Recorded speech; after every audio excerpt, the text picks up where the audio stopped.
नमो अरहंताणम नमो अरहंताणम नमो अरहंताणम। भोजन की लंबी चर्चा के बाद अब नींद पर भी थोड़ी सी चर्चा करें। बड़ा जटिल प्रश्न है नींद का, बुलाने की जरूरत नहीं होती, बिना बुलाए ही आ जाती है।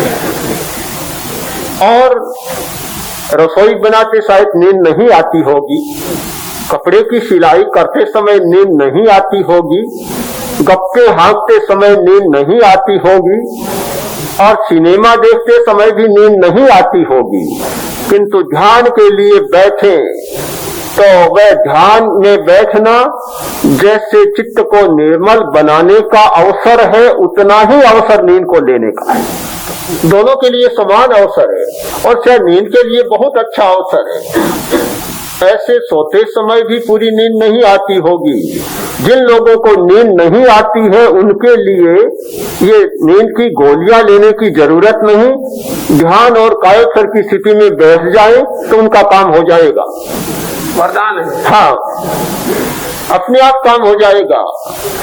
पर कठिनाई तो तब होती है, बैठते हैं ध्यान के लिए और नींद सबसे पहले अपना आसन बिछा देती है। वे तो पूरा आसन बिछा ही नहीं पाते और नींद पहले ही अपना आसन बिछा देती है।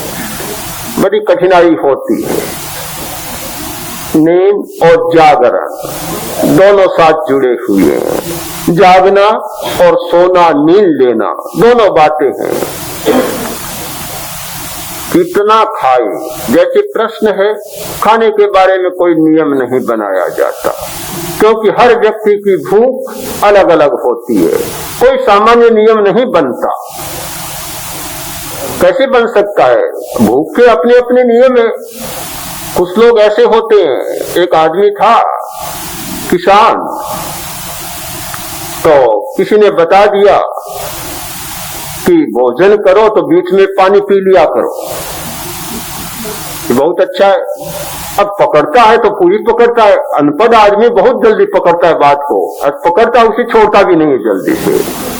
तो बीच में पानी पीने लगा। 4 रोटियां खाता था, 2 रोटी खाता और पानी पी लेता, और वे जाड़ी जोड़ी रोटियां। एक दिन भूल गया, पत्नी से बोला आज तो पानी पीना भूल ही गया, बीच में याद नहीं दिलाया। कि मैं भी भूल गई। कि कोई बात नहीं, लाओ पानी लाओ। अब कैसे पियोगे? बीच में पीना है कि क्या फर्क पड़ेगा, 4 खाइए, 4 रोटियां और लाओ, पानी भी ले आओ, 4 रोटियां भी ले आओ। नियम नहीं बनता। आदमी के लिए अलग अलग पाचन की शक्ति होती है, तो नींद के लिए भी नियम नहीं बनता कि कितनी नींद लेनी चाहिए।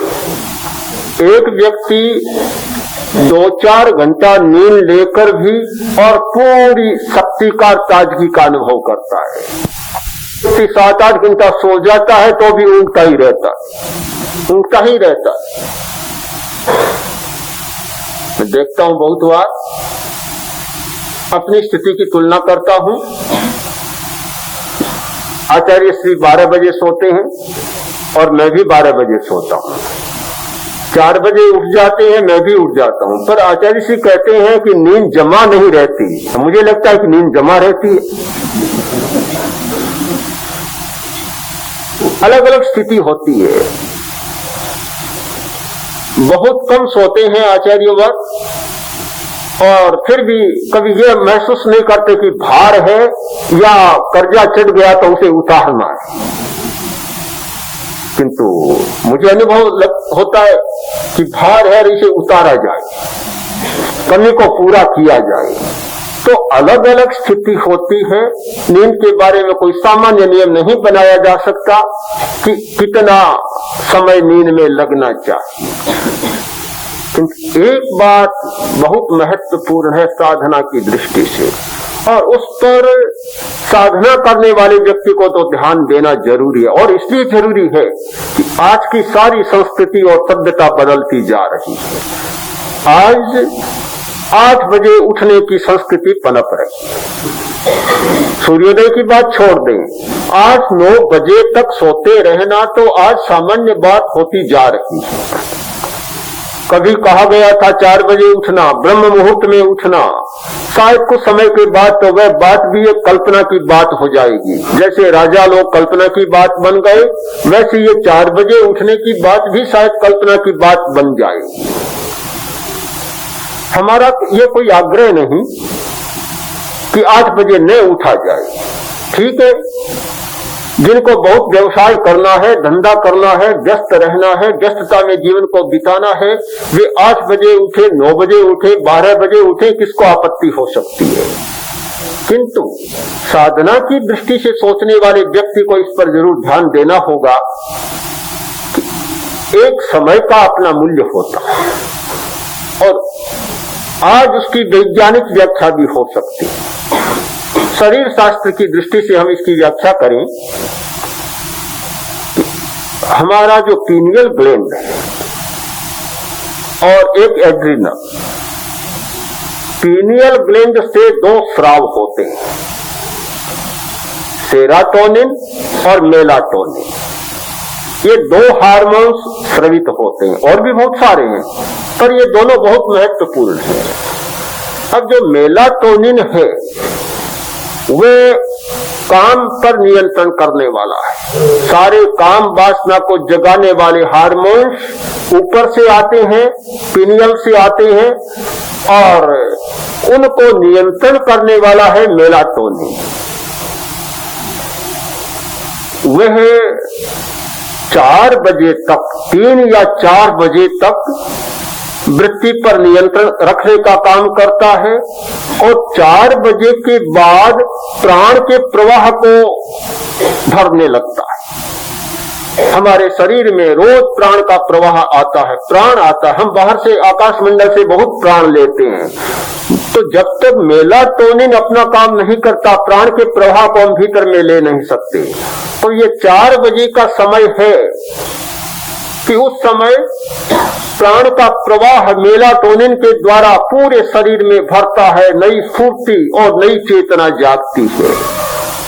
बहुत सारे आकाश मंडल से आने वाले विकिरणों का अनुदान का समय होता है ये 3 और 4 बजे का। इसीलिए बतलाया गया कि ध्यान का सबसे अच्छा समय है 2 बजे के बाद और 4 बजे तक का।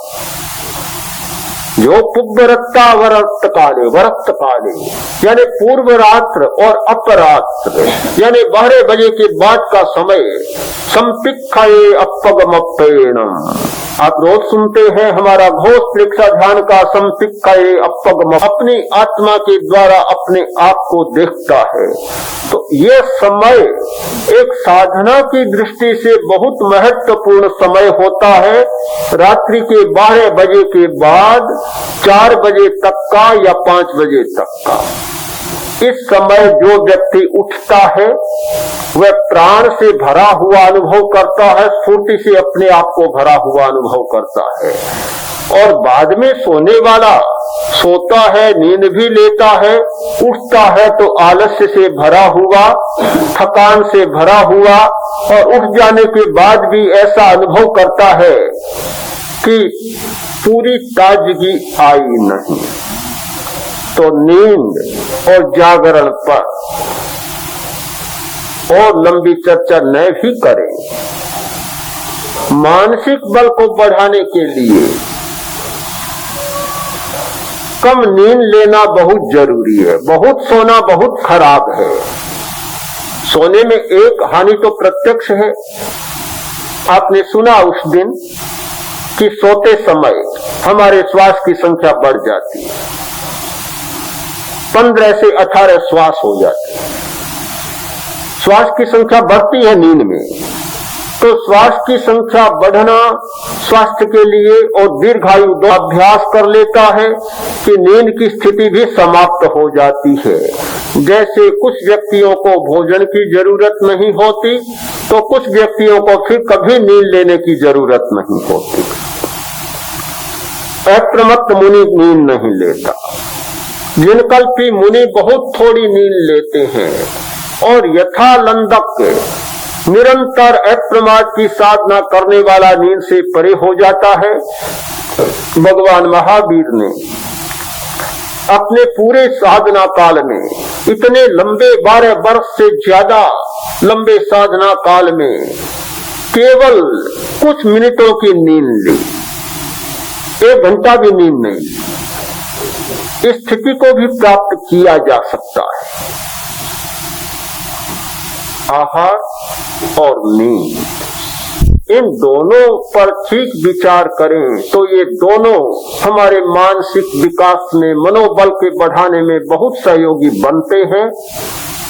सोचता हूं कि हमारे शरीर की शक्ति, स्फूर्ति, प्राणवत्ता है, बढ़े, और जो इस साधन के द्वारा बढ़ती है वह विकास के लिए होती है, दूसरे के भलाई के लिए होती है। शक्ति दूसरे स्रोतों से भी प्राप्त की जा सकती है। आप एकांततः इसी बात को स्वीकार न करें, शक्ति बढ़ाने के दूसरे स्रोत भी हैं, ऐसे पदार्थ भी हैं, ऐसे औषधियां भी हैं कि जिनके द्वारा शक्ति को बढ़ाया जा सकता है। किंतु एक अंतर आएगा, पदार्थों से और दूसरे प्रकारों से बढ़ाई हुई शक्ति शायद पछाड़ने वाली शक्ति होगी, और अपने भीतरी स्रोतों से बढ़ाई जाने वाली शक्ति उठाने वाली शक्ति होगी। एक बच्चे से कहा गया कि तुम मल्ल बनो, पूरा बच्चा नहीं था, थोड़ा समझदार हो गया था। मल्ल बनो, क्यों, किस लिए? कि मल्ल बड़ा ताकतवर होता है। ये तो ठीक बात है, ताकतवर तो मुझे बनना है। और बताने वाला बोलता गया कि इतनी ताकत उसमें होती है कि सामने जबरदस्त से जबरदस्त व्यक्ति को पछाड़ देता है। वह बोला, नहीं बनूंगा, मुझे नहीं चाहिए, मैं ताकतवर तो बनूंगा, मुझे शक्ति चाहिए, किंतु वह शक्ति नहीं चाहिए जो दूसरे को पछाड़ सके, मुझे वह शक्ति चाहिए जो दूसरे को उठा सके। शक्ति होती है पर शक्ति के 2 रूप हो जाते हैं। ये साधना के द्वारा और अपने भीतरी स्रोतों के द्वारा, आहार और नींद के संयम के द्वारा जो मन की शक्ति बढ़ती है वह दूसरे को उठाने वाली शक्ति होती है, दूसरे का कल्याण और भलाई करने वाली शक्ति होती है।